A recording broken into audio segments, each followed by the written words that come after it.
You're doing the grounding ceremony, right? Yeah. No, I know.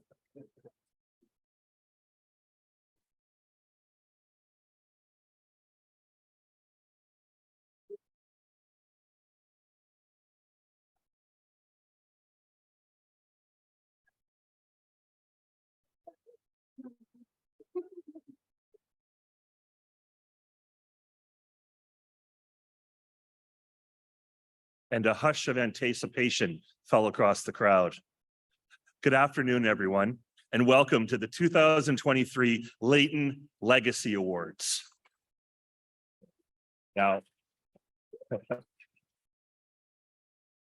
in Jack's memory, I think we can do a little bit better. I said the 2023 Layton Legacy Awards. There we go. My name is Mike Perry, and I am beyond honored to be your Master of Ceremonies for this event this afternoon. Merci beaucoup pour être venu. Bienvenue ici à ce événement très, très cher dans nos cœurs au mémoire de Jack Layton et tout ce qu'il a fait pendant sa vie. On va se souvenir bien de ce qu'il a fait. We're going to very much be remembering the legacy of Jack here today with all of our participants and nominees and recipients. So to get things underway, as myself, I'm honored. I'm on both the boards of the Layton Foundation, the Douglas Caldwell Layton Foundation, and the ICL, and I'm really excited to be here. So now I get the pleasure of calling on the chair of the board at ICL, a change leader in his own right. He's the executive director of the Network for the Advancement of Black Communities. He will welcome you and give today's land acknowledgement, followed by a grounding ceremony.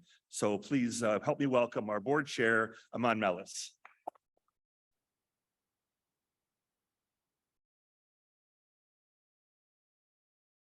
Thank you, Mike, and thank you all. I'm really delighted to be with you for this most beautiful event in partnership with the Douglas Caldwell Layton Foundation. First, of course, it's a privilege to be here in the heart of Toronto, which is the dish with one spoon territory, and we acknowledge with gratitude that we are treaty people on this land.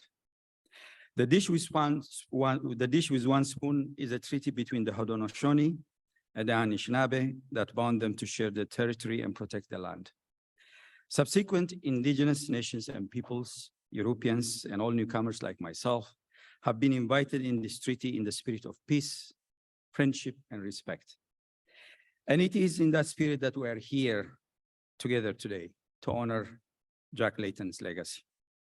In the closing days of Emancipation Month, I also want to acknowledge my ancestors who were forcibly uprooted from Africa through the transatlantic slave trade. I want to express our gratitude for being here in this beautiful atrium at Toronto Metropolitan University. I'm content and delighted that the Provost Roberta Inachito Provenzano is here with us today. We have a lot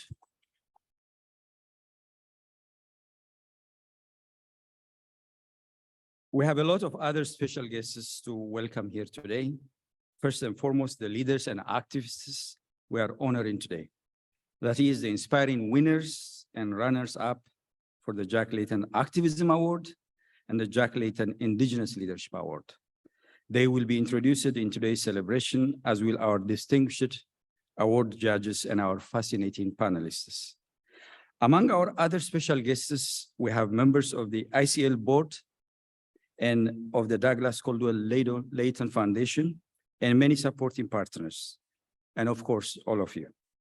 But permit me to single out one special guest, our special servant leader, the leader who established these awards as a lasting, living legacy to Jack, the leader who founded ICL and who is now building on her own legacy by leading the change in our own city. Her Worship, Mayor Olivia Chow.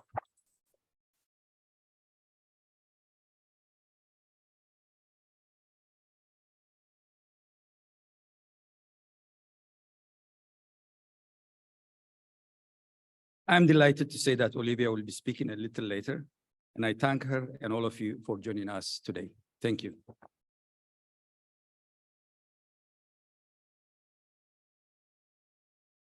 Thanks very much, Aman. Merci beaucoup. Ching Miigwech, Tanishi, Marseille. I'd like to call upon Don Miracle now to do a grounding ceremony. Thank you.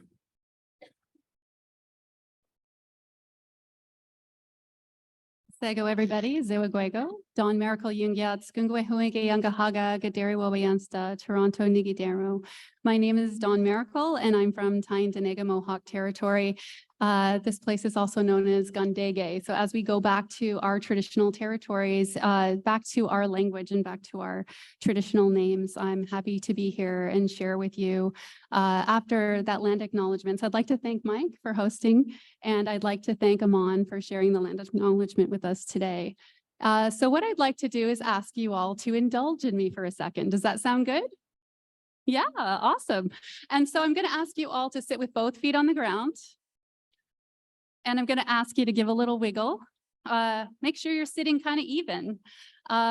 Take some deep breaths. Breathe in through your nose and out through your mouth. In through your nose and out through your mouth. So keep doing that as I talk to you. In through your nose and out through your mouth. Now what I want you to do as you keep breathing is wiggle your toes and imagine that they're on your favorite piece of land. So for each of you, this is going to be something different. What is your favorite piece of land? Is it sand? Is it lake? Is it ocean? Is it rocks? Is it grass? Think about what your favorite piece of land is, and I want you to wiggle your toes as you keep breathing. I'm not saying deep breaths, deep breaths. In through your nose and out through your mouth. And think about what's your favorite piece of land. As you wiggle your toes, imagine that you are standing and stepping into the soil, into the earth, and connecting to that energy in Mother Earth on Turtle Island, where we are today. And this is so important because as we talk about this territory and the territorial acknowledgement, this is traditional Haudenosaunee territory, but we have agreements with the with One Spoon Treaty. Keep breathing in through your nose, out through your mouth. And what that means is a lot of people misunderstand the dish with one spoon. So all of my Haudenosaunee teachers through many generations who've learned from many generations of their teachers have taught us that it means that as you travel through someone else's territory, and you are all here on Haudenosaunee territory here today, you put down all of your sharp implements. So put down any weapons, put down anything that might harm somebody, and you leave them by the fire. And so as you leave them by the fire, we acknowledge each other and we agree to behave peacefully with one another. We agree to work with good minds. And so I want you to keep breathing in through your nose and out through your mouth. And think about how can we work together with good minds so that we can accomplish good things for all the people who are here and all the 7 generations of faces yet to come. So as we move forward with this incredible award ceremony today, I want to thank all of you for coming. Nyawagoa, a big thank you. And I want you to remember to keep breathing. And whenever you don't feel grounded, take some deep breaths, wiggle your toes, and imagine the parts of Mother Earth and Turtle Island that are the most important to you. Nyawagoa, thank you.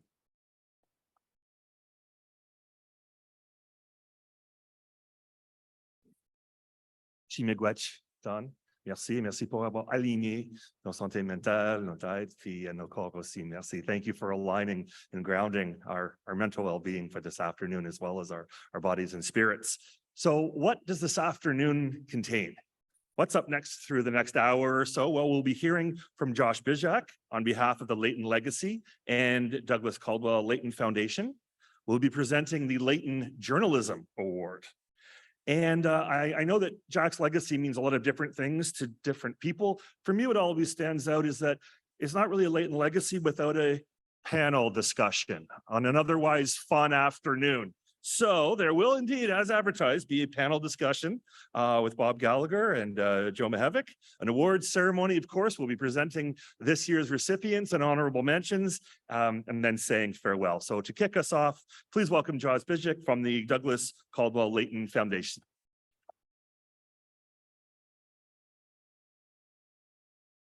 Thank you very much, Mike, for that introduction.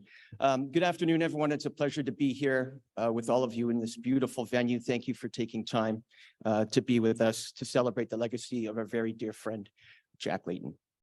The Douglas Caldwell Layton Foundation is Canada's charitable home for social democracy, and I'm happy today to bring greetings on behalf of the board of directors to all of you. The foundation promotes the principles of social democracy while reclaiming the legacies of our founders like Jack Layton and other social democratic thinkers, writers, and leaders.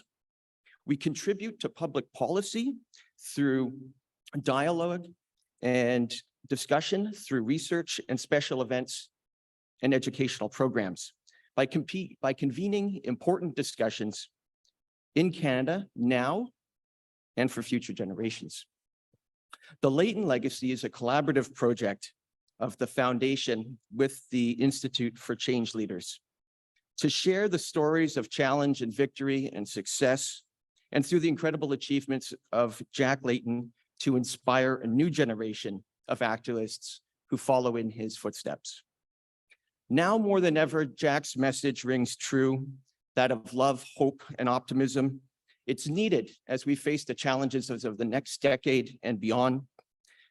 Whether it's tackling climate change, dealing with the housing crisis, or bringing about true reconciliation, we have Jack's legacy to look to and remind us. So before I get started on presenting our panelists for today's discussion on the early life of Jack's activism, I'd like to take a moment to thank our sponsors who've contributed to this event today. The York and Toronto Labour District Council, the Ontario Federation of Labour, the Ontario English Catholic Teachers Association, the Amalgamated Transit Union, Local 113, and Iron Workers, Local 721. I'd also like to thank our very valued partners. These are organizations that support all of our work throughout the year. The United Steelworkers, PIPS, the United Food and Commercial Workers, AMAPSIO, and the Canadian Teachers Federation. So a big round of applause for them to make all of this work possible.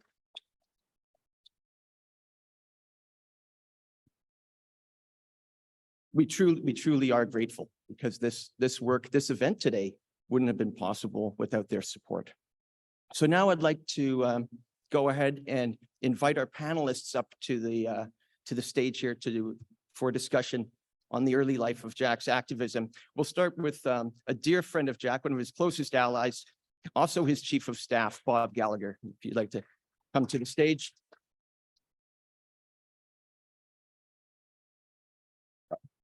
Another close friend of Jack's and a true ally of his in Toronto City Council, former Councillor Joe Mihevik.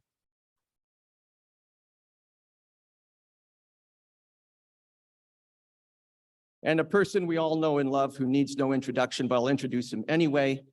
Jack's former principal secretary and the vice president of the Douglas Caldwell Layton Foundation, Brad Levine.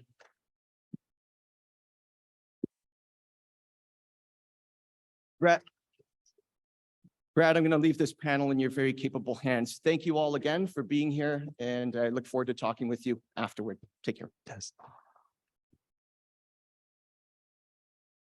Thank you, Josh. And thank you all for being here. It is so wonderful to see so many familiar faces and some new faces as well. Reestablishing old, longstanding relationships and developing new friendships. I'm very excited to be here. So I want to thank the foundation as well as the Institute of Change Leaders for having us here today. Today, we are here to talk about Jack's early activism. We've got two outstanding individuals who can speak to that. Bob and Joe, I want to start with you two. I haven't seen, the first time I met you, speaking of origin stories, and we're going to get to that. I remember I first met you, Joe Mahevic. It was in your backyard 23 years ago in the summer of 2002. It was a fundraiser for Jack Layton's leadership. And he was running for leader and he got more people signed up to join the leadership campaign at that backyard barbecue than any other event. I remember. That's exactly, Joe, how I remembered it. My mother-in-law signed up for the party to vote for Jack in your backyard 23 years ago. And Bob Gallagher, of course, I've known for many years. We worked shoulder to shoulder with Jack on Parliament Hill. Let me start with you, Bob. Okay. Tell us your origin story. When and where did you meet with Jack, and under what were the circumstances that surrounded your connecting with Jack Layton? I met Jack on February 6th, 1981. I remember the date because the day before, February 5th, was the day when the Toronto police raided all the gay bathhouses, arresting over 200 gay men, destroying much of the bathhouses, taking and corralling gay men naked into the shower room and keeping them there for hours, and then booking them on being found in a common body house. And if you happen to be the person hired to hand out the towels in this place, then you got arrested with being a keeper of a body house and arrested. And so that night we spent out trying to get them out of 52 Division and stayed up all night doing that. And the next morning we had a meeting of what to do. And we decided that we're going to actually have a demonstration that night at church at Wellesley and Yonge, which up to that point, there hadn't been a demonstration, a riot, a rally, or anything on Yonge Street. And we did it at 11 o'clock at night because if you're trying to get queers out, you should do it late at night. Right? And we thought we would, in one day, get out 25, 30 people, hopefully enough people to fill the sidewalk and have more queers than queer bashers. In fact, we got hundreds and hundreds of people out. We ended up on the street, stopping traffic, going down to 52 Division, causing all kinds of chaos for the city and getting lots of media. And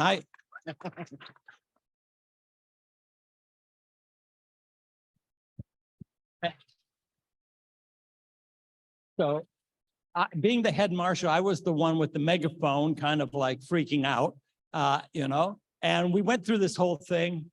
We ended up with no one getting seriously hurt. A few people got arrested, but we really focused this city and this country on the issue at hand. And as that ended, this gentleman came up to me and said, "Hi, I think what you guys just did was a work of art." And he introduced himself as Jack Layton. It's the first time I met him. And he said, "Whatever I can do to help, I will be there." And those words were the promise that I think nobody else was ever able to keep to me as much as he was able to keep that promise to me over the years. Beautiful. Beautiful. And we're going to talk a lot more about that activism, Bob. We're going to talk a lot more, but Joe, tell us where you first met Jack. What's the backstory with your connection? Well, it'll be about the same time, the early 80s, when this is pre me being in City Hall. Jack was elected though. And it was really the peace movement of the early 1980s. For those of you who are, and there are a number of you here, old enough to remember, Ronald Reagan got into office 1980, and he wanted to have a limited nuclear war. He was musing about it with the Soviet Union at the time. And international peace movement sprung into being. And there were groups from all sectors of society, from the union movement to religious groups to social groups that were active in the peace movement. There was a group of us that were active at Layton Systems out in the Rexdale area, trying to stop the production of the cruise missile there. Jack was supportive there, along with Dan Heap, if you'll remember that name.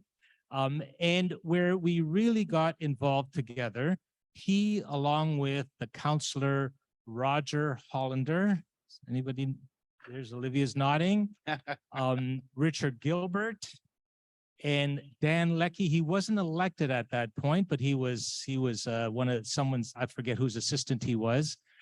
We were trying to get Toronto, as many cities were doing internationally, declared a nuclear-free zone, and that would have then legitimated the work of at least not producing any parts of nuclear weapons in the city of Toronto. So we would gather at City Hall, and it was, of course, very impressive for me as an activist to say, holy shit, we have access to City Hall here. And through the efforts, we actually did get Toronto declared a nuclear-free zone. I think it was something like 1981, 82. And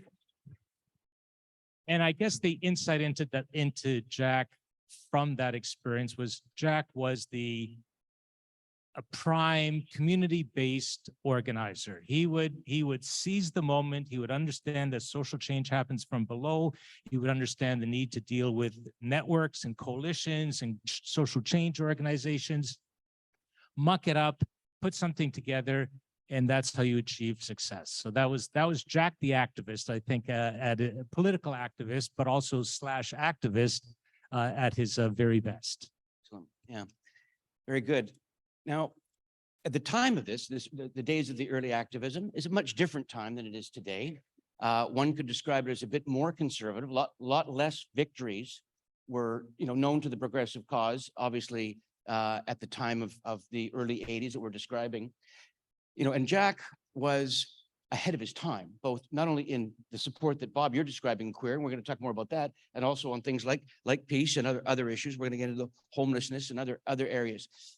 In a much more conservative time, he had the courage to stick his neck out against great opposition. Would you consider him a rebel, or was he a troublemaker, or would you describe him as a groundbreaker? Bob, let's start with you. How would you describe him going up against the times and paving the way for movements to flourish and succeed? So I would say he was considered all three. I think if you were in support of the status quo, you saw him as a troublemaker. Right. If you were part of the general public, you saw him as a rebel. And if you were somebody who was sympathetic with change and understood a theory of change, you called him a revolutionary. I like to call him a warrior. Okay, very good. Joe, how would you describe him in his times in the early 80s? Well, I think all three words aptly describe him. The image that comes to my mind, and he and I both had a very, very fond regard for public health. And I think what grounded Jack in public health was this kind of this image of going up the river.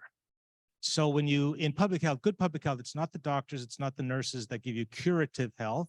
It's going up the river to root causes. And that's really the word radical comes from the Latin word radix, which means root. You go to root causes. And public health was really good, is public health at its best. It can be at its worst, but at its best goes up the river to find root causes. And that was Jack. Get to the root causes, go to the heart of the issue, and that's where you can see some social change possibilities. So I'd say all three within a public health framework or paradigm. Bob, I want to go back to a few things that you started out with, and that is going back to those early days and Jack's support for the queer community at a time with outright hostility that is even much greater than we see today. It's not perfect today. It's not excellent today, but back then the opposition to advancing the rights and interests of the queer community. How important was that for the community of which you were a key part to have an ally like Jack, even, especially after he was elected at City Hall? And tell us a little bit more about, I think you've touched on the bathhouse raids, and tell us about how the backlash from the community and how the need to have an ally like Jack was so important to the queer community at the time. You can't even express how important it is. It was a time when we had no allies. It was a time when Art Eggleton was mayor, and the mayor completely ignored us and only supported the police when it happened, right? You had You had, no politician that was willing to come forward. We, at the time, I know it's hard to believe for some of the young people. At the time, there was only one person in Canada who was willing to go in front of a TV camera and actually acknowledge that they were actually a gay person, right? So it was. And for Jack, when the bathrooms happened, Jack wasn't elected yet. This was a year before he got elected the very first time, but yet he came to our defense like no other. So we needed help in organizing the community. And we had no way of reaching them out in terms of phone banks, back then you had landlines, right? But he introduced us to David White, the one city councilor who was willing to stick his neck out. And David White arranged for us to be able to have what they used to call the secretarial pool, right? Which is a whole bank of phones. So we could actually organize to get people out. And we spent that next year holding rallies and demonstrations and protests because we had the support that Jack, even before he was elected, was able to do. And he was always somebody who we were able to count on throughout that entire period. And he was at all the demonstrations. He helped us out constantly. And he had a secret weapon. He used to actually go out and hand out flyers for our marches and rallies, and his secret weapon, of course, is his mustache, right? He looked like a gay clone from the Village People, And from time to time dressed like that. Yeah. Yeah, he dressed like that, so he was our secret weapon to bring social democracy into the queer community for sure. Oh, that is good. So for young people who see today on their feeds, their social media feeds, all the elected officials today at all levels, federal, provincial, and municipal, who are proud to march in the pride parades, that is good and proper. But just also know the origin story that Mr. Eggleton refused to give a permit for the first gay pride parade. And yet years later, certain politicians will take ownership over their valiant fight for the rights of the queer community. Absolutely. And it's important that we set that record straight, that there was one voice Jack back in the day when it Jack mattered. was so far ahead of his time. Absolutely. Absolutely. And as you remember, Bob, Jack didn't need the Supreme Court to drag him kicking and screaming on marriage equality in the mid-2000s. He did not need the Supreme Court. Let's quickly pivot for a moment. Joe, I want to talk a little bit about, you served with Jack on the city council. Tell us a little bit about some of the big issues. You folks were tackling some very big issues. Currently, I know that our city councilor and our mayor are tackling, but back in the early activist days of Jack, walk us through some of the big challenges and the kind of role that he played in helping the city tackle this. Well, I'll mention two, and this would be my second big encounter with Jack, and then I'll focus on the big one. The big one in the 1990s was, especially the late 1990s, was probably the mega city fight, 1997, where I was a lowly city councilor in the former city of York. Jack was a metro councilor.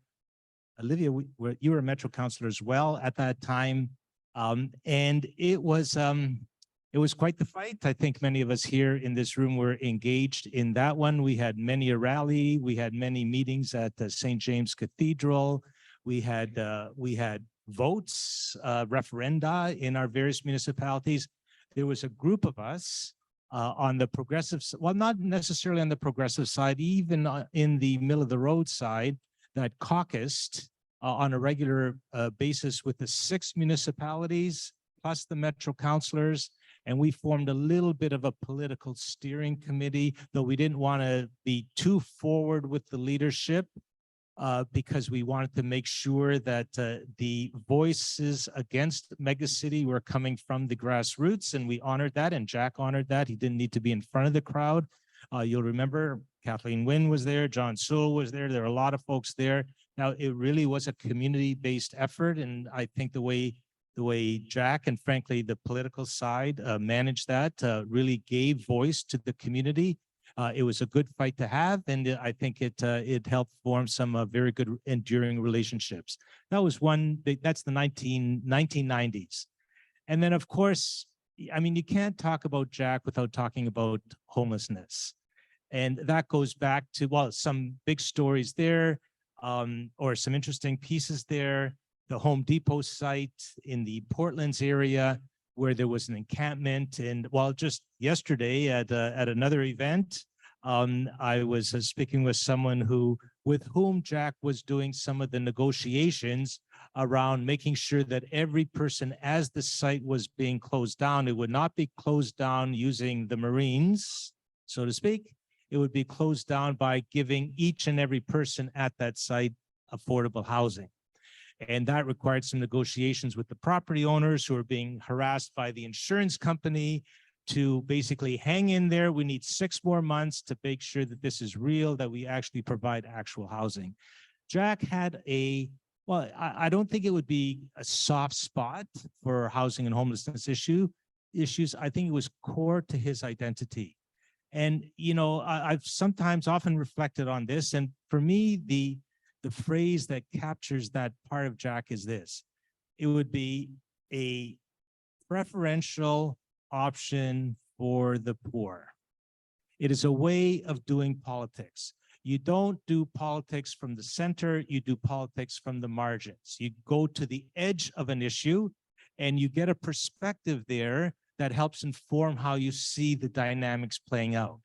And so homelessness, it wasn't like he had a thing just for the homeless. It was a way of being for Jack. It was a modus operandi of looking at things from the margins. And I think, frankly, that's in his activism, that's one of his big teachings for us all.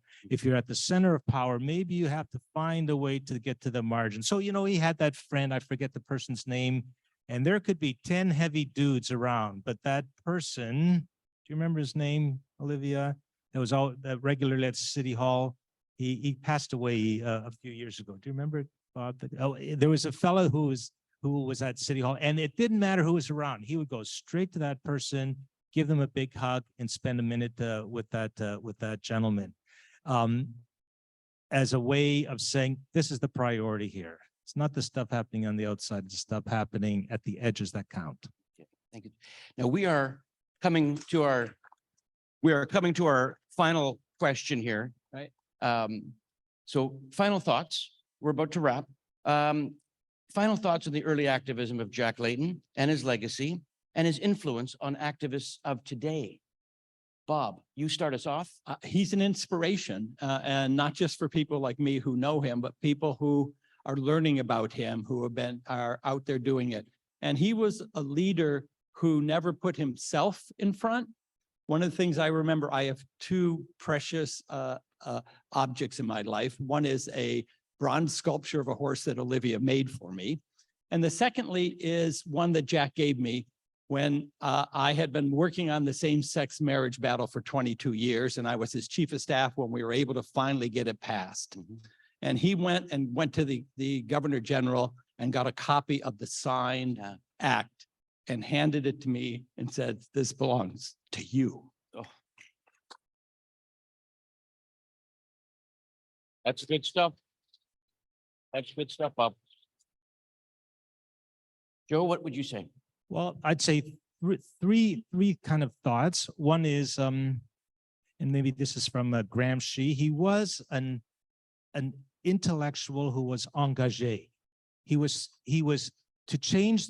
You cannot be just an academic thinking about how the world is changing. You have to use your smarts to change the world. That's what an organic intellectual, which is what Jack was, also is about. And Jack was the pinnacle of that way of being. Another point I think is strategic thinking. Always thinking one step ahead on how you can maneuver things. And I'll tell you a very quick story here. The way he and Olivia, you could see them during the Lastman years. Jack would stand up and give the powerful speech and just kind of do his thing loud and proud. And Olivia would kind of trickle over to Mel's people and cut the deal.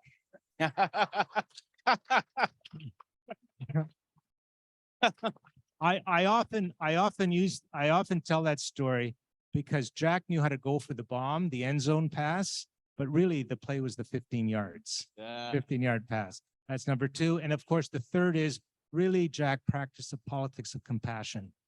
That at the end of the day, and that line that we see everywhere, that really is encapsulated in that phrase, practice the politics of compassion. We are brothers and sisters in the journey of life.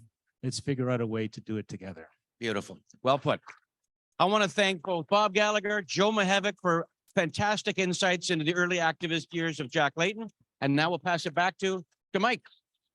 Thanks very much for those inspirational stories and those heartfelt anecdotes that really inspire us to move forward, consistent and living out Jack's legacy. Please help me thank again Brad Levine, Bob Gallagher, and Joe Mihevc.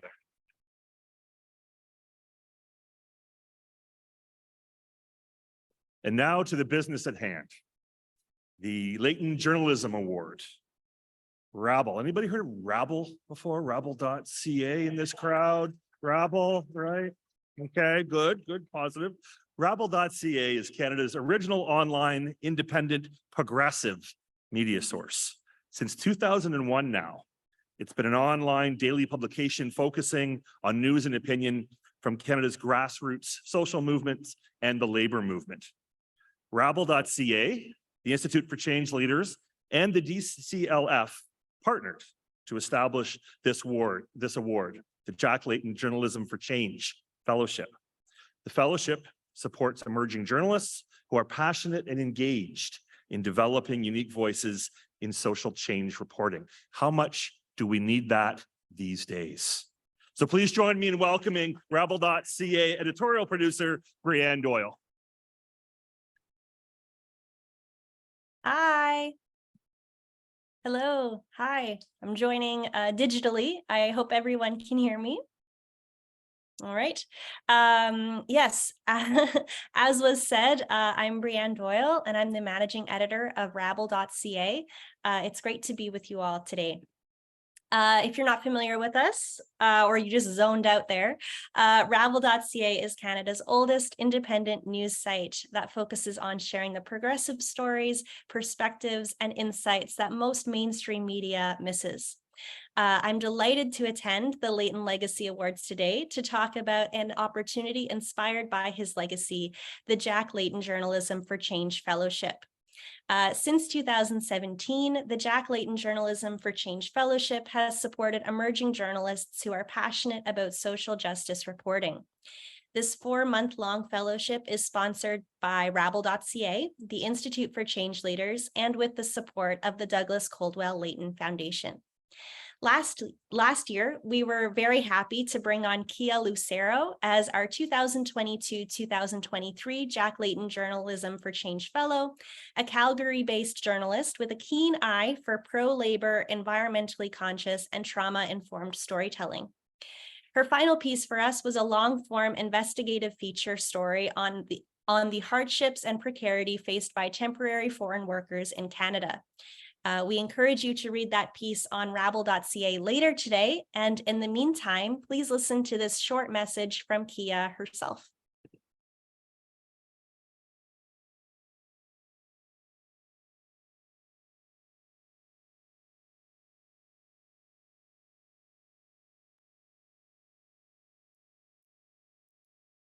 My name is Kia Lucero, and I'm the Jack Layton Journalism for Change Fellow for winter of 2022 to 2023.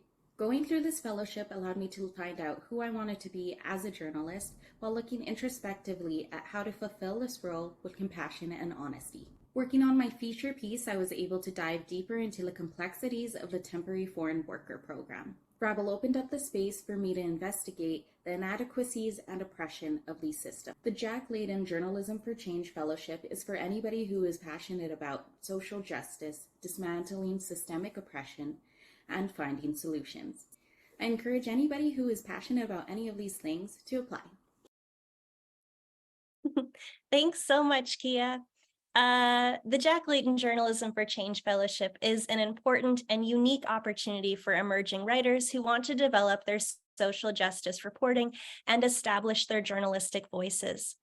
The fellowship is possible through community support. If you care about advancing social change in Canada through journalism, and I assume you all do, I encourage you to help fund this amazing program.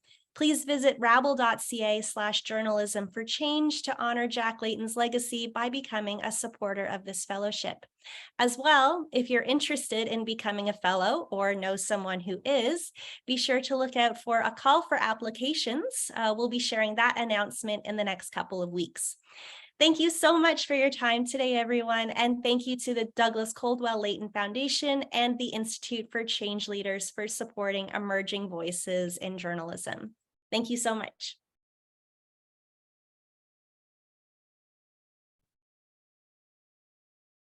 Thank you very much, Kia and Brianne, for all the important and incredible work you do at Rabble day in and day out for all of us. And now it's my distinct honor to be able to call up someone who needs no introduction, simply as the mayor, known as Olivia.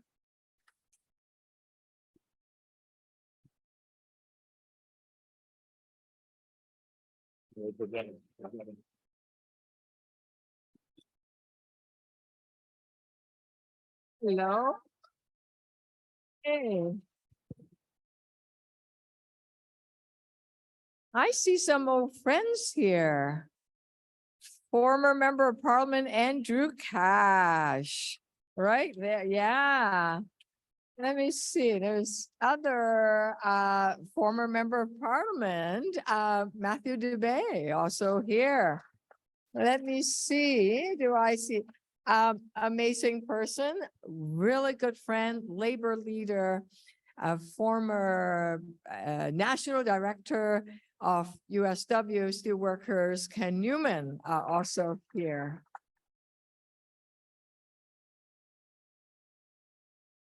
And of course, all of you, thank you for being here.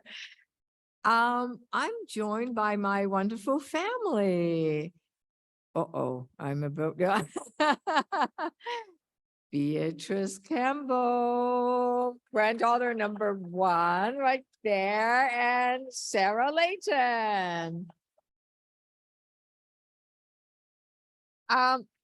Yeah, it's really, it's like coming to a family gathering in a beautiful, warm, sunny day. You know, the sun has to come out and it's just shine on us. It's just absolutely amazing.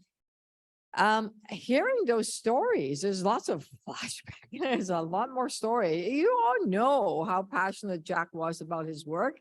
He was relentless. There was another story that that illustrate how relentless it was and how difficult it was.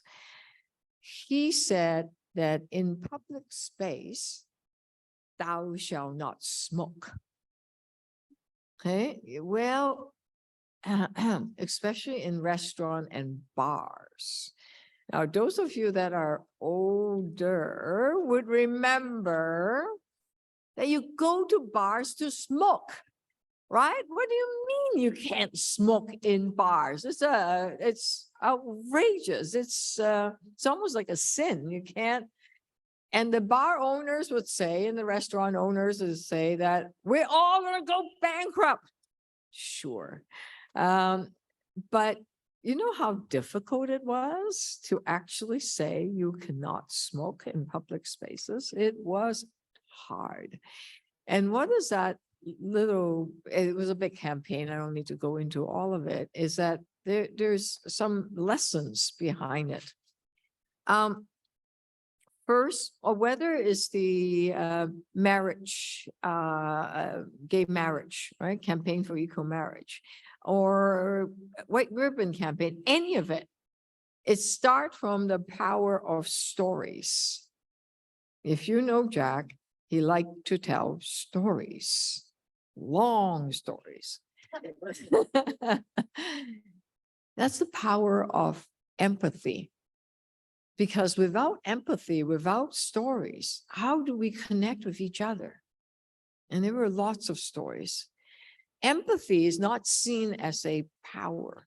Empathy was seen as weak even now. If you're empathetic, if you cry on national TV, oh my God, how could you do that? But it is seen as for him, it was empathy was a source of power. It's through stories. You see, some of you that are familiar with Institute for Change Leaders, where I'm going at this. And then through those stories, he connects it to what we need to do, which require courage. That's another form from empathy to courage. You need to stand up for something. You have to decide which side you are on. That's hard sometimes, especially when things are at risk.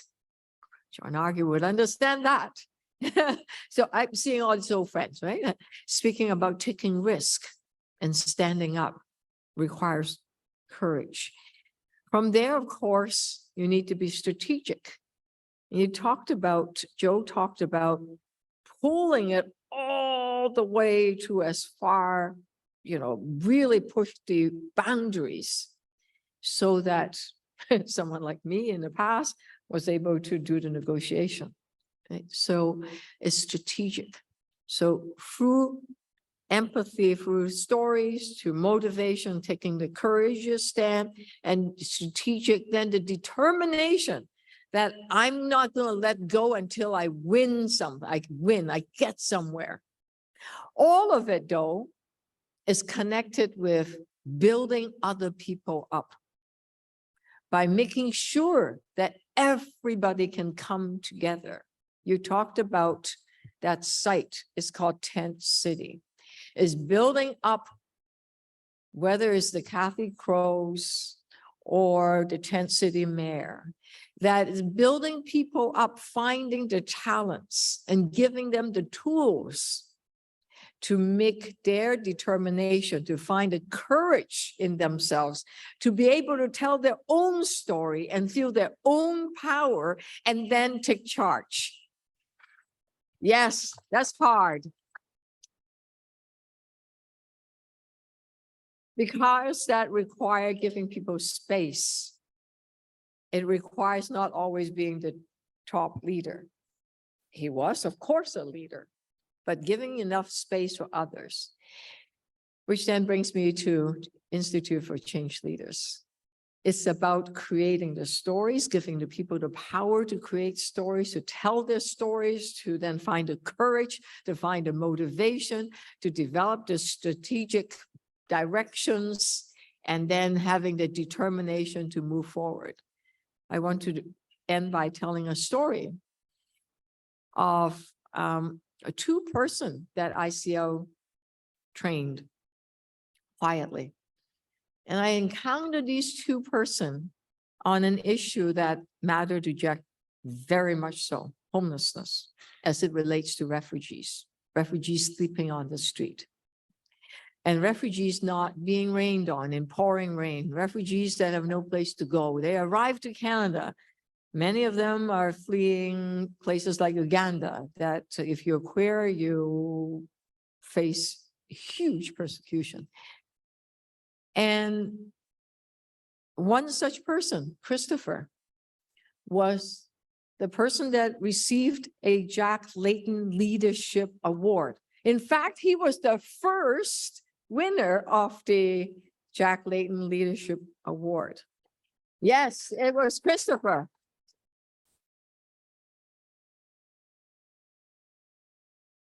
He was very much encouraged.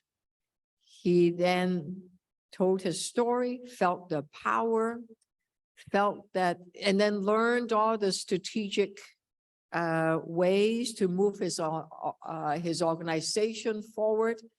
She found the African Center for Refugees in Ontario.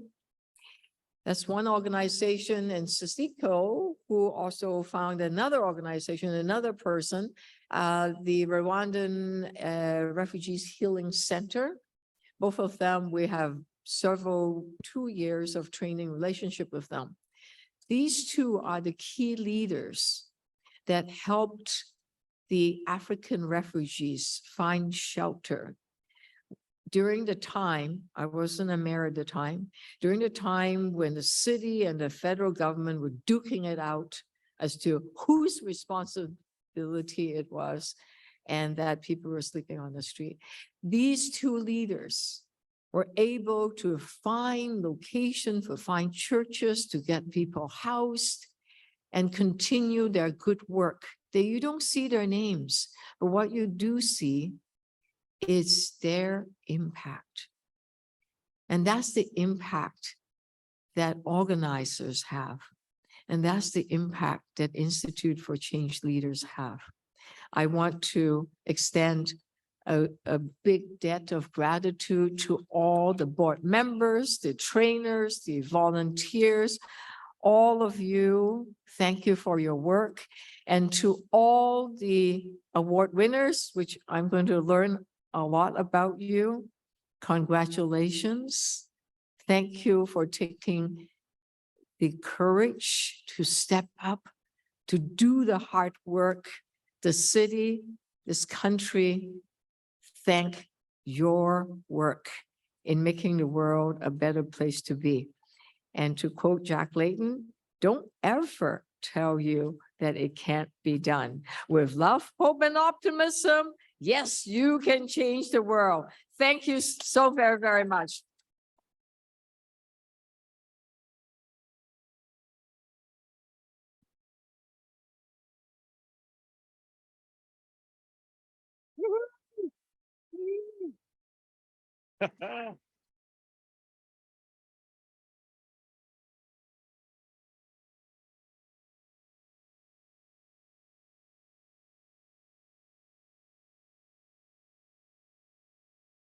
Isn't it wonderful when a title just fits? Your Worship, the Mayor of Toronto, Olivia Chow. Now back to the business at hand. We're very fortunate again this year to have an expert panel of judges from across the country, from coast to coast to coast, with deep ties to Jack's life and work to help decide the recipients of this year's Layton Activism and Layton Indigenous Leadership Awards. We want to say a huge thank you to our judges, activist and former MP Libby Davies from British Columbia, former Legislative Assembly member Jens Peterson from Saskatchewan, labor rights activist and scholar Winnie Ng from Ontario, former member of Parliament Hélène Leblanc from Quebec, and Jack's former chief of staff, also from Ontario, Bob Gallagher. And of course, a thank you as well to our judges for the Layton Indigenous Leadership Award, former Toronto City Councillor Mike Layton, a certain Ward 3 City Councillor from Kawartha Lakes, charity advocate Sarah Layton, Indigenous activist Don Miracle, and Indigenous educator and academic Claudette Commanda.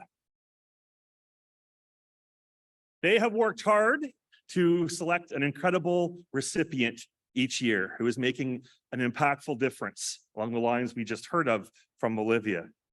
Those who would have made Jack proud and continue to do so with their everyday work. And we can't wait to share them. So let's get to it. Please join me in welcoming the judges, the chairs of the judging committees, Bob Gallagher and Sarah Layton.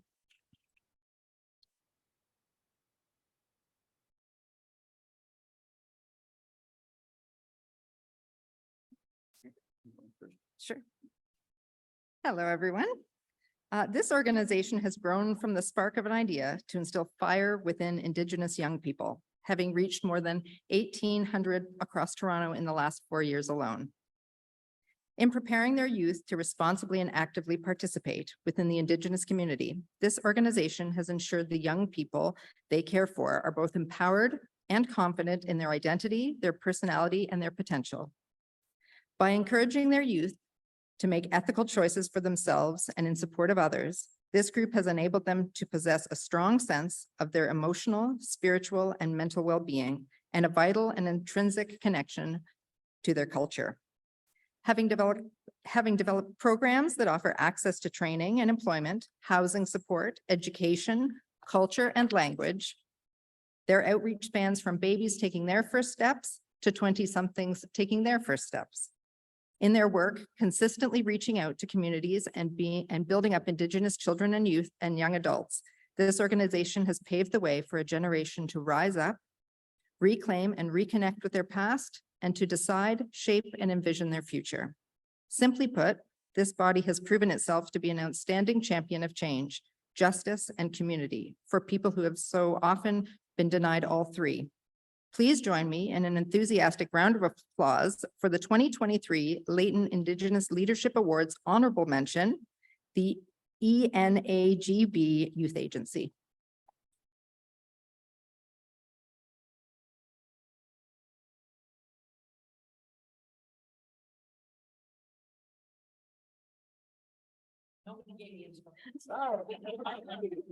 That's your cue. Okay, so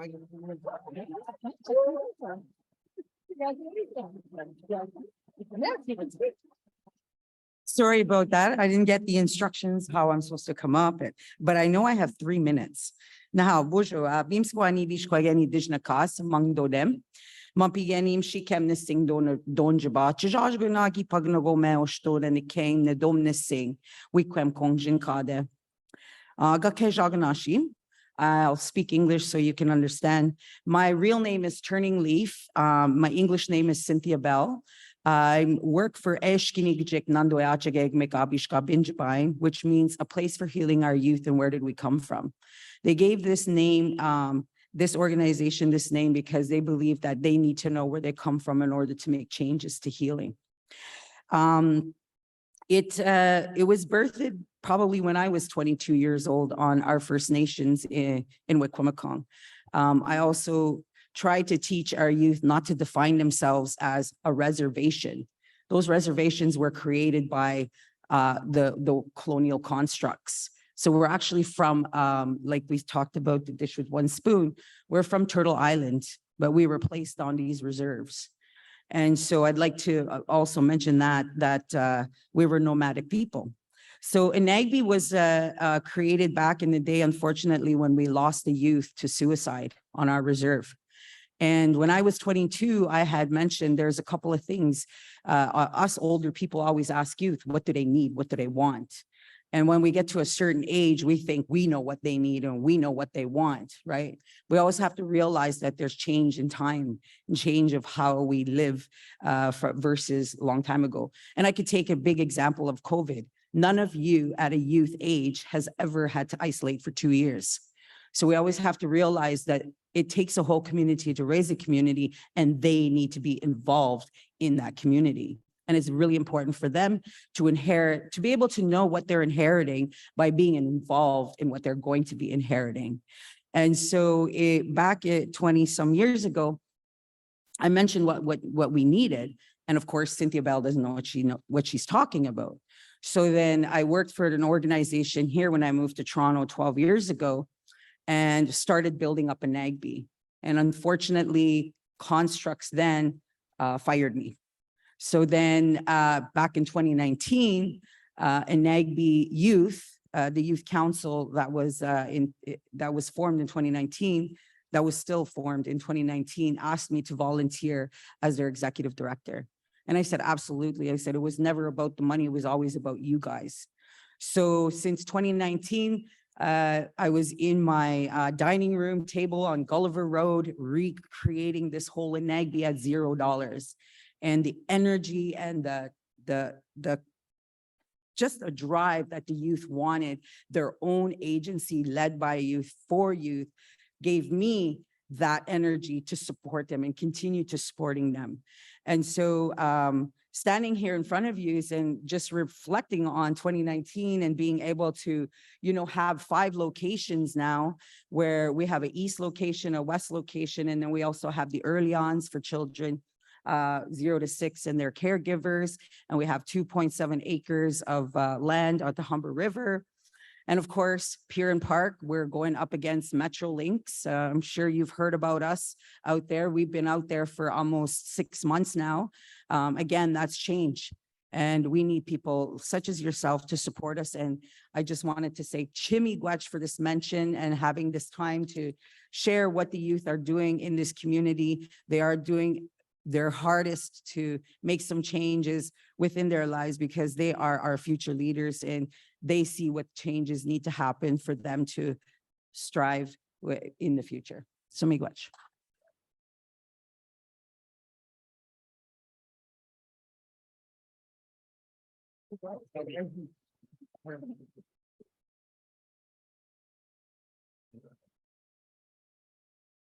Wow, that was incredibly powerful and wow, how inspirational. And miigwech in the Métis language, Marseille. And such critical work that you and your organization are doing to support Indigenous young people and communities across Toronto every day. That helps all of us, everyone. So thank you again, chi miigwech. And now to the main award for Indigenous leadership, the Layton Award for Indigenous Leadership. I'd like to call Don Miracle up to introduce the award recipient this afternoon.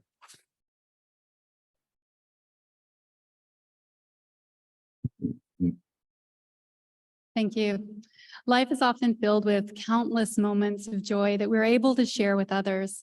At the same time, it's when we're at our lowest and most vulnerable that having people alongside us matters absolutely the most.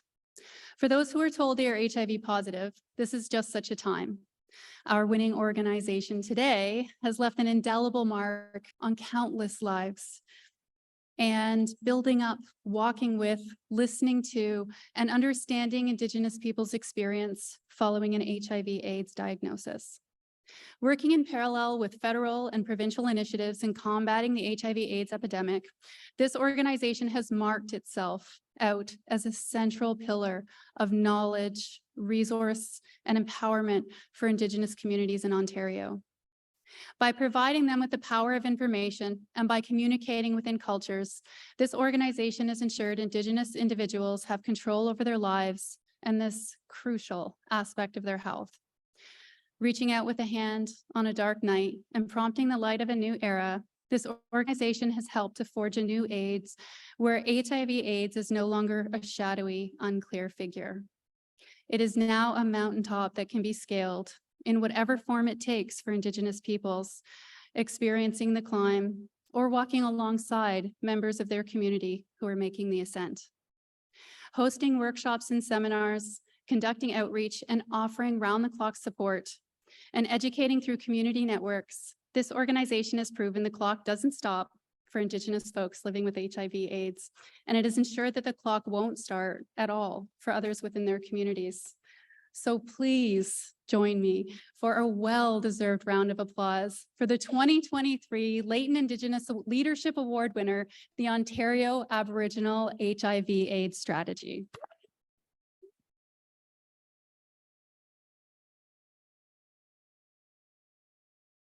And accepting the award, please welcome also Melissa Deliri here today.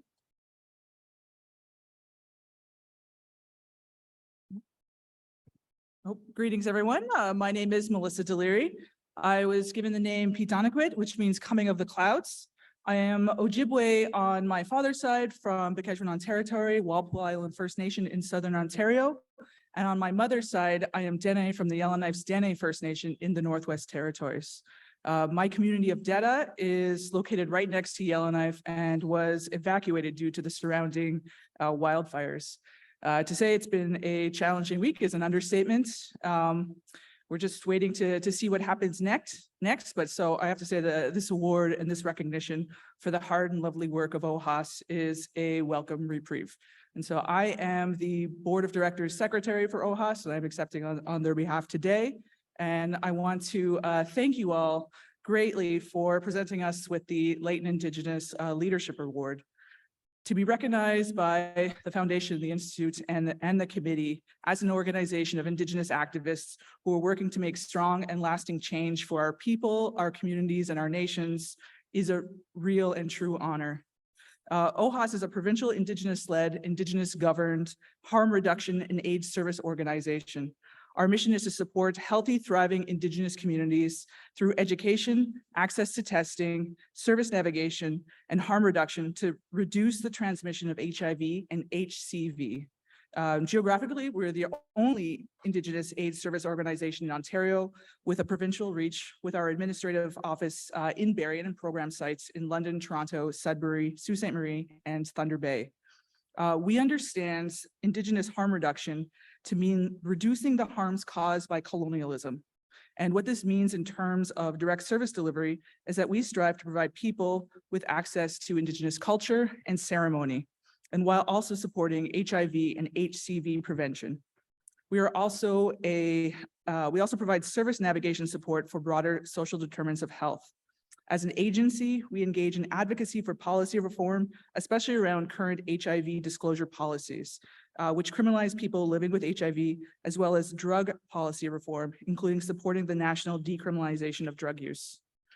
Since our founding, OHAS has always been a fierce advocate for Indigenous people. And in the heights of the HIV and AIDS epidemic in the 1990s, Indigenous advocates pushed for the development of a distinct but parallel strategy that was focused specifically on Indigenous people's experiences, their needs, and their priorities in HIV and AIDS. This work has been occurring off the sheer determination of its staff, its volunteers, members, and its board for over 25 years to provide support and care and services, as well as kindness to Indigenous people who are living with HIV, AIDS, hepatitis C, are at risk of contracting, and are actively using harm reduction services. They are caring for our relatives, often when no one else would, both in the 90s and right up to today, this very moment. OHAS cares for and advocates on behalf of some of our most marginalized and stigmatized Indigenous community members, and are themselves marginalized and stigmatized for it. There continues to be misunderstanding or fear of harm reduction and in our case, Indigenous harm reduction, what it means, how it is used, and its role in supporting the safety and well-being of Indigenous people. OHAS has been at the front lines for working to change the tide of public opinion on Indigenous harm reduction, both in the Indigenous and non-Indigenous communities.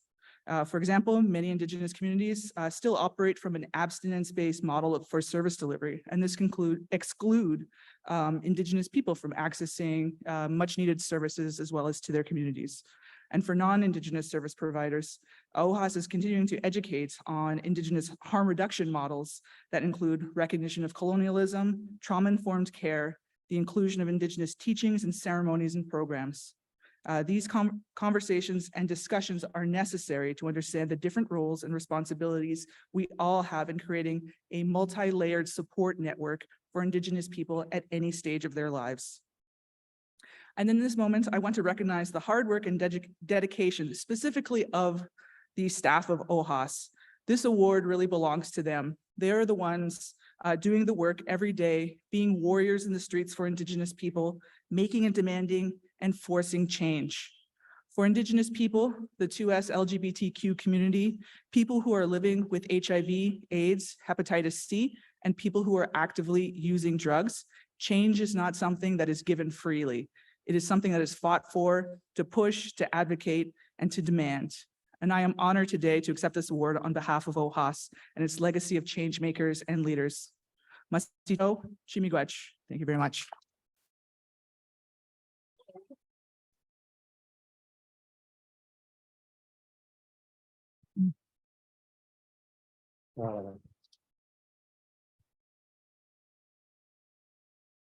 Incredible. And thanks to our panel of judges, of course, for their work, and for our recipients who make life better for everyone. Such words of wisdom and inspiration. So let's hear it for both of our Indigenous Leadership Awards recipients. Merci beaucoup, Chimigwech. But it's not over yet. Bob, would you like to come and announce the recipients for the Layton Activism Award Honorable Mention and the award itself? Great.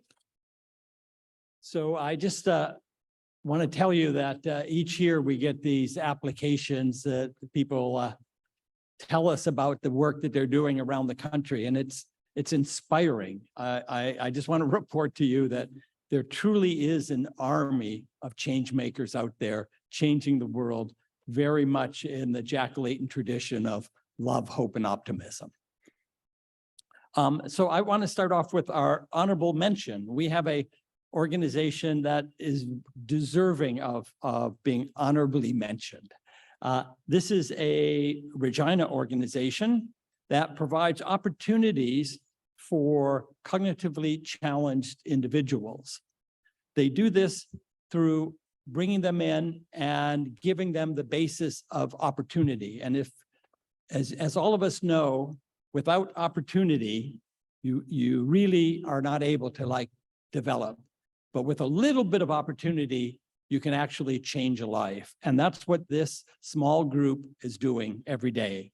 They have a cafe where they actually hire cognitively disabled individuals and train them and bring them along from the greenhouse where they grow the food to the kitchen where they prepare the food, to the cafe where they distribute the food, and their food carts that go out and into the community and give out the food. So they have these individuals that they employ that are able to learn the skills, get the talent and the training to be able to move into productive employment.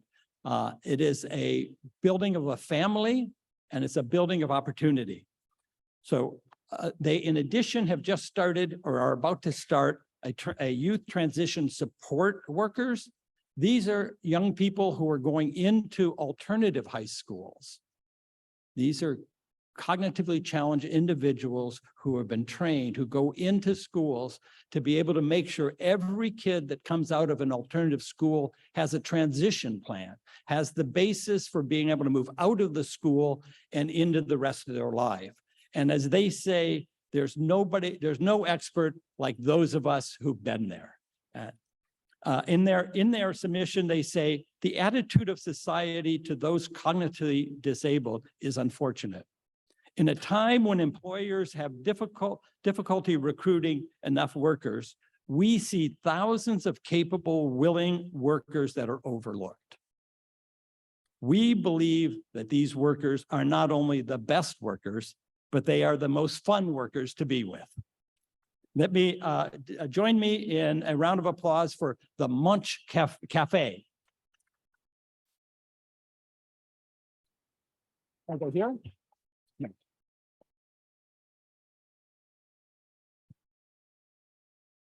They're not able to be here today. They have conveyed their great appreciation for this, and they are very much appreciative of the attention they get. They often don't get the recognition that they should have. Is there somebody? Is there someone? No. Yes. Hello. No. Hello. There is. Hello. Are we, is it working? So I'm assuming that you can hear me, so I'm going to begin speaking. My name is Rick Morrell. I'm the executive director of Munch Cafe and Catering. So I feel compelled to say that the introduction was absolutely inspiring. It wasn't completely accurate, so yeah, we don't have the greenhouse yet, but it's certainly part of the plan. I expect to have it within a couple of years. So I think I'll say what was described was certainly the vision of what we intend to become.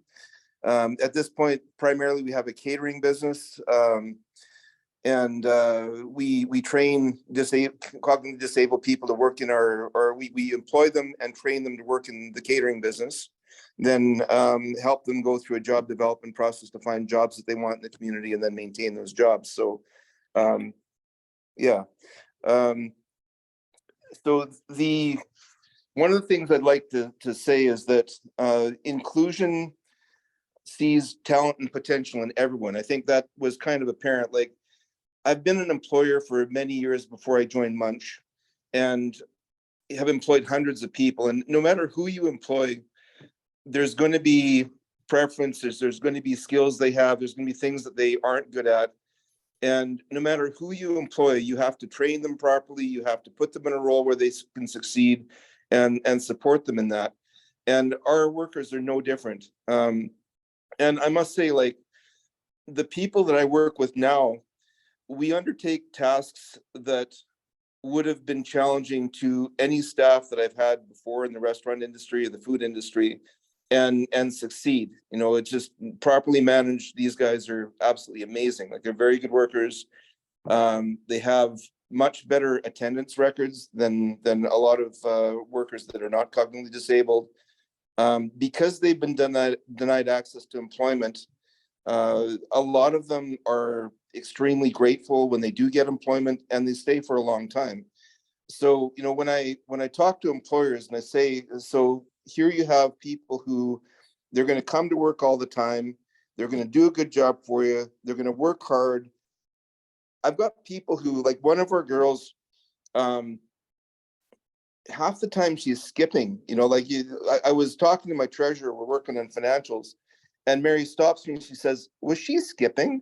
And I said, yeah, skipping, singing, that's just the way a lot of our guys are. So, you know, what do you want in your workplace? You want happy people that work hard, show up for work, and stay for a long time. That's what we're talking about. So, you know, I would encourage anybody out there who is an employer to get in touch with supported employment agencies in your district and just discuss what the opportunities are for filling some of the spots in your team with these excellent workers. Policymakers, one of the things that we find is that when you look at people's attitudes towards people with cognitive disabilities, people that have experience working with people with cognitive disabilities, is that the barriers break down and they start to realize just how rewarding the relationships with these people are and what good workers they can be. So those of you who don't have experience with people with cognitive disabilities, I'd encourage you to find a volunteer opportunity or to find you know, some sort of a chance to go and meet and interact with people with cognitive disabilities and learn just how much richer society could be if everybody was given the opportunity to participate and felt welcome to participate and felt safe to participate. So anyway, that's the world that we're working towards. And thank you very much for the recognition today, and congratulations to all the groups that are being recognized today for the wonderful work that you do. And yeah, have a great day, everybody. Thank you very much.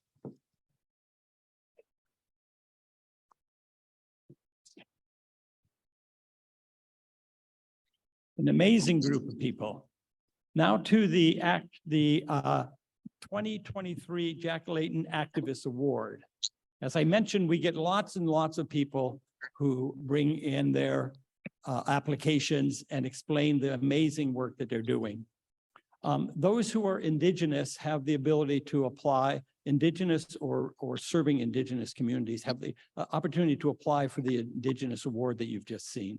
But they also, if they would prefer, they can apply for the Activist Award and the general category. This year's recipient of the 2023 Jack Layton Activist Award is the Assembly of Seven Generations, or as they like to be called, the A7G organization. It is an Indigenous youth-led grassroots organization doing absolutely incredible work in supporting and empowering Indigenous youth throughout the Algonquin territory. These young people were inspired in the winter of Idle No More and decided to keep the activism of Idle No More alive within their community. Their philosophy is to meet Indigenous youth where they're at and work with them. Other Indigenous youth can relate and provide comfort and communications because they are kindred spirits. Their mission is to work for a better present while building a better future for all Indigenous youth. They offer language revitalization programs, community events, one-on-one support for youth, mental health support, land-based learning. And they also feel that it's very strongly about the supports that are required for young people aging out of the foster system. As they say, we are the experts, they should listen to us. A7G provides immediate care to young people, but recognize that immediate care must be designed to build for 7 generations. In their submission, they say, systematic change is necessary to ensure that we are the last generation of Indigenous youth who have to go and ask for accountability from Canada. We are the first generation of the next strong and mighty 7 generations. Let's hear it for our winner of the award, Assembly of 7 Generations.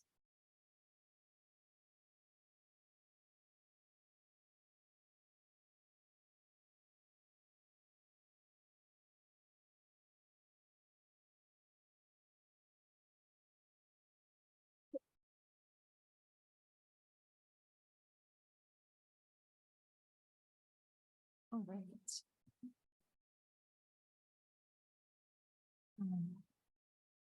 So forgive us, we've written out our speech and we're gonna be reading a little bit. Okay, I guess I'll start. Sego Sewa Goigong, Bombo Youngyuts. Hi, everyone. My name is Bombo Malone Kapakala. I'm a Afro-Indigenous youth from the organization. I'm also a proud helper of A7G. So I get to hold that title. Skanagoga, Yanar Leta Hawa Yunjats, Skanyagahaga Niwagit Hozoda, at Nora Niwagit Daroda. So hi, everyone. I want to share how excited I am to be here with Bumbo on behalf of our Indigenous youth-led organization, Assembly of 7 Generations, based in the unceded, unsurrendered territory of the Algonquin Nation, also known as Ottawa. So A7G is a grassroots nonprofit that has supported over 100 Indigenous youth like myself, locally, regionally, and nationally since 2015. We've been doing the work of reclaiming and restoring a healthy community for Indigenous youth to feel safe as volunteers and with extremely limited resources. Creating space for Indigenous youth to be ourselves is not only a critical part of well-being, but also true decolonization. We want to thank the Institute for Changemakers, the Layton Legacy Committee, and the Douglas Caldwell Layton Foundation for this special award for activism honoring the late Jack Layton. For Indigenous peoples, our existence is a form of activism, so we inherently understand the importance of using our voices and actions to fight for our rights. We are honored to be recognized for this award, and we're happy to be in the presence of like-minded individuals.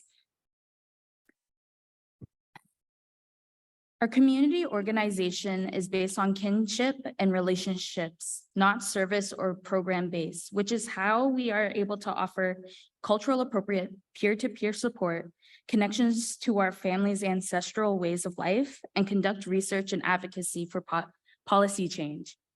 Some key values of our work include consistency, harm reduction approaches, and reciprocity, to name a few. We have been gathering every Friday night since 2018, as well as doing land-based learning like gardening and moose hide tanning. We also have special events such as our annual round dance and reconciling history tours on Orange Shirt Day. As Indigenous youth, we are the experts of our lives and communities.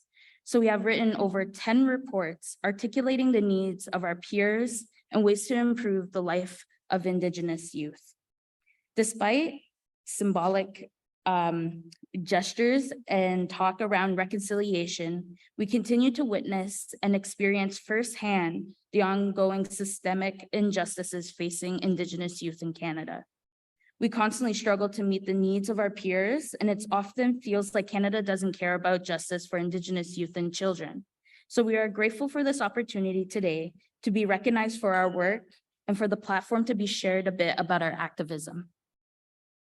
Yes, yeah, we'll go up. Thank you.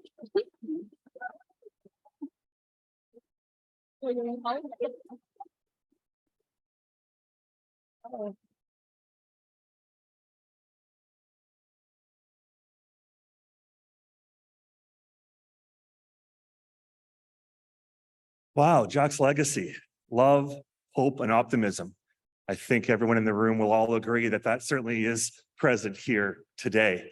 These days, post-COVID, we could really be anywhere in the world, but we chose to spend this sunny summer Tuesday afternoon together. And I think you'll agree with me, it has been time well spent. So as we wrap up, I just want to make sure that we thank the workers who keep this building so bright and clean and provide the food. TMU staff QP 233. as well as the ICL staff who've been working on this project. We all know what it takes to put on a seamless and flawless event such as this. Amrit, PJ, Steve, Alex, Imran, Abigail, Ashvinder, Prachi, thank you very much for all the hard work you've done putting this together today.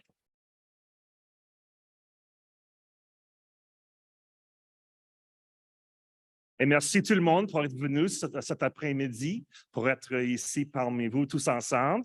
I want to make sure that we thank those who've joined us chez Zoom, of course. And that brings to mind in closing a word in the language of my ancestral granny, Nikanikijiak, Mishisho, Michisho, which means very spiritually, food. And yes, there is food to be had. So please stay, enjoy a time of fellowship. And if you would, if you're able, in the spirit of Jack Layton and the optimism of the moment, could you please stand if able? And let's please join me in clapping this event out.